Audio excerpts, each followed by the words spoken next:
नमस्कार बंधुरा सम्पास रान्नाघरे आपनादेर सकलके स्वागत। आज आबार एकटी रेसिपि निये आपनादेर काछे चले एलाम। आजकेर रेसिपि पाबदा माछेर काशन पोड़ा झोल। एटा आपनारा जे कोनो माछ दिये बानाते पारेन, ताई भिडियोटा स्किप ना करे पुरो रेसिपिटा देखार अनुरोध रइल। रेसिपिटा भालो लागले आमाके कमेंट बक्से कमेंट करे जानाबेन, भालो लागले लाइक बाटनटा प्रेस करे देबेन और आपनादेर बंधुदेर मध्ये आमार भिडियोटाके शेयर करे देबेन।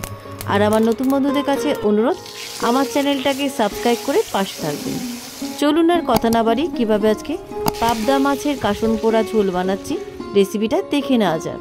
पाबदा माछेर काशन पोड़ा झोल रान्ना करार जोन्नो आमि एखाने 8 पिस मीडियम साइजेर पाबदा माछ नियेछि। पाबदा माछगुलोके केटे धुए भालो करे बेছে रेखेछि। एबार এই पाबदा माछगुलोर मধ্যে लवण हलुद और सामान्य एकटु सर्षेर तेल माखिয়ে राखछि। सर्षेर तेल माखिয়ে राखले परे पाबदा माछगुलो तेले भाजार समय खूब एक फाटे ना। माछगुलोर मধ্যে खूब भालो करे लवण हलुद और सर्षेर तेल माखिয়ে राखছি।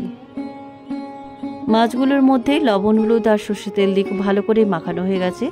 মাছগুলো কিছুক্ষণ ম্যারিনেট করা থাক, ততক্ষণে আমি কিছুটা ধনেপাতা আর কয়েকটা কাঁচা লঙ্কা চিড়ে রাখছি।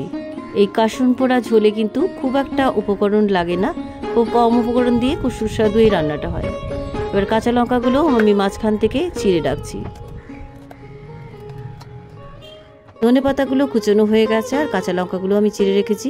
এবার ইন্ডাকশনে একটা কড়াই বসিয়ে দিলাম। কড়াইটা গরম হয়ে যাওয়ার পর কড়াইয়ের মধ্যে আমি দিয়ে দিচ্ছি 2 টেবিল স্পুন কালো সরষে। এই রান্নায় কিন্তু অবশ্যই কালো সরষে ব্যবহার করবেন। কালো সরষেটা শুকনো খোলায় আমি 1 মিনিট মতো ভেজে নিচ্ছি। কালো সরষেটা ভাজতে ভাজতে দেখবেন যখন ফটফট করে ফুটতে শুরু করেছে তখন বুঝে যাবেন সরষেটা ভাজা হয়ে গেছে। সরষেটা আমার ভাজা হয়ে গেছে। এবার ইন্ডাকশন থেকে নামিয়ে একটা মিক্সার ছোট জারের মধ্যে ঢেলে রাখছি। এটা ঠান্ডা হওয়ার পর আমি মিক্সিতে গুঁড়ো করে নিয়ে আসছি। মিক্সিতে আমার গুঁড়ো করা হয়ে গেছে। এবার একটা বাটির মধ্যে ভাজা সরষেটা ঢেলে রাখছি। ভাজা সরষে গুঁড়োটা সাইডে থাক। এবার ইন্ডাকশনে আবার কড়াইটা বসিয়ে দিলাম।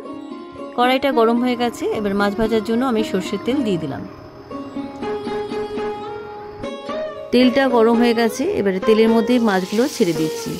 দেখুন মাছগুলোর মধ্যেই লবণ হলুদ আর সরষের তেল মাখিয়ে রেখেছিলাম বলে মাছগুলো কিন্তু তেলে দেওয়ার পর কম ফাটছে। এইভাবে যে কোনো মাছের মধ্যে যদি লবণ হলুদ আর একটু তেল মাখিয়ে নেওয়া হয় তাহলে কিন্তু মাছগুলো তেলে দেওয়ার পর কম ফাটবে। মাছগুলোর একটা পিঠ লাল করে ভাজা হয়ে গেছে, আমি উল্টো পিঠটাও ভেজে নিচ্ছি। তবে পাবদা মাছ খুব বেশি কড়া করে না ভাজলেও চলবে। দেখুন মাছগুলো ভাজা হয়ে গেছে। এবার একটা প্লেটের মধ্যে মাছ ভাজাগুলো তুলে রাখছি। বাকি মাছগুলো ওই একই তেলের মধ্যে ভেজে নিচ্ছি।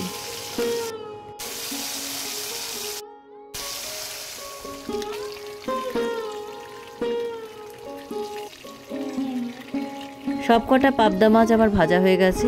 এবার মাছ ভাজা তেলের মধ্যে আমি দিয়ে দিলাম একটা শুকনো লঙ্কা, 1/2 টিস্পুন কালো জিরে আর দিয়ে দিলাম 2টো চেরা কাঁচা লঙ্কা। ফোড়নটা একটু তেলের মধ্যে নাড়াচাড়া করে নিচ্ছি। ফোড়নের সুন্দর গন্ধ বেরিয়ে গেছে। এবার এই ফোড়নের মধ্যে দিয়ে দিচ্ছি 1 বাটি জল। এবার এই জলের মধ্যে দিয়ে দিচ্ছি 1/2 টিস্পুন হলুদ গুঁড়ো আর দিয়ে দিচ্ছি পরিমাণ মতন লবণ। লবণ হলুদ গুঁড়ো জলের মধ্যে খুব ভালো করে মিশিয়ে দিচ্ছি। ঝোলটা ফুটে গেছে। এবার এই ঝোলের মধ্যে দিয়ে দিচ্ছি আগে থেকে ভেজে রাখা পাবদা মাছ।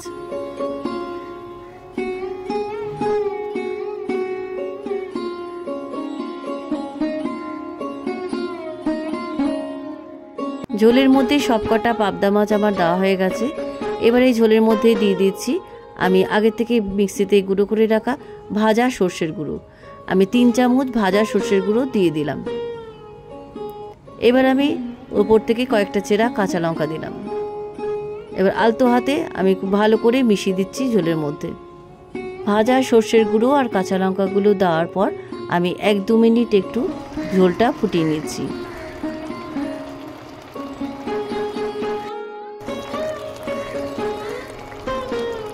রান্নাটা আমার কমপ্লিট।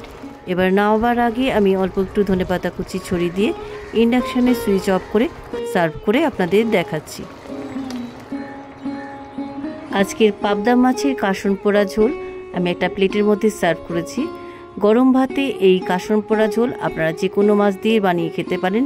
খেতে কিন্তু অসাধারণ হয়। রেসিপিটা কেমন লাগলো আমাকে কমেন্ট বক্সে কমেন্ট করে জানাতে ভুলবেন না। ভালো লাগলে লাইক বাটনটা প্রেস করে দেবেন আর আপনাদের বন্ধুদের মধ্যে আমার ভিডিওটাকে শেয়ার করে দেবেন। আর আমার নতুন বন্ধুদের কাছে অনুরোধ আমার চ্যানেলটাকে সাবস্ক্রাইব করে পাশে থাকবেন। আর আমার চ্যানেলে নতুন নতুন রেসিপি দেখার জন্য পাশে থাকা ছোট্ট বেল আইকনটাও প্রেস করে দেবেন।